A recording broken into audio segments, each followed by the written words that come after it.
This is the Skullcandy Vandal. It is a docking station for your iPod or iPhone. If you want to use an iPad with it, it won't work because the actual docking part is recessed in here, so you can't squeeze an iPad in there.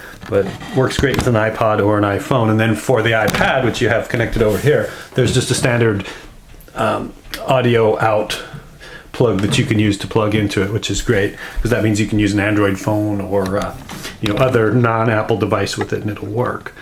So you can see they've designed it to look like a 1970s retro guitar stack or amplifier stack.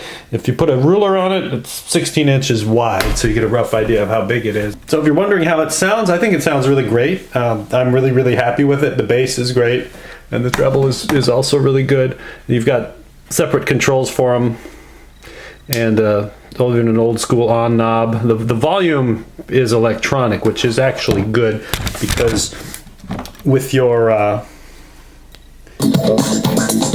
so with this remote control, you can actually remotely stop and start songs. Punch kick. Turn the volume up. Punch kick. Punch kick. Now you can turn it down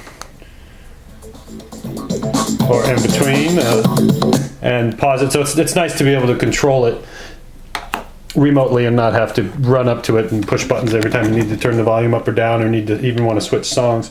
Now that of course only is going to work with an iPhone or an iPod. It doesn't work if you've got an Android device or something else plugged into it, though the volume control does work with an external device.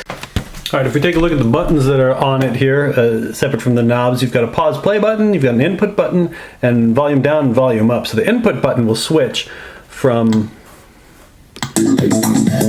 This is that's from the iPod, and then if I hit the input button and switch it, I can switch it over here to my iPad or whatever's plugged into the auxiliary. I rock and I rip and I rip and I rock, and when I'm on the microphone I spit on fire. I rock and I rip and I rip. So you can see the sound that comes out of that is really strong. I don't know how well that carries over into my little tiny camera microphones, but I'm really happy with the sound. The reason I got this was that my old one, I turned it up and the sound was crappy and I couldn't hear it all over the house when I wanted to play music and be walking around the house. And with this thing, I can hear it everywhere. It's not the loudest thing in the world, but it's really good. So I highly recommend it. That's the Skullcandy Vandal.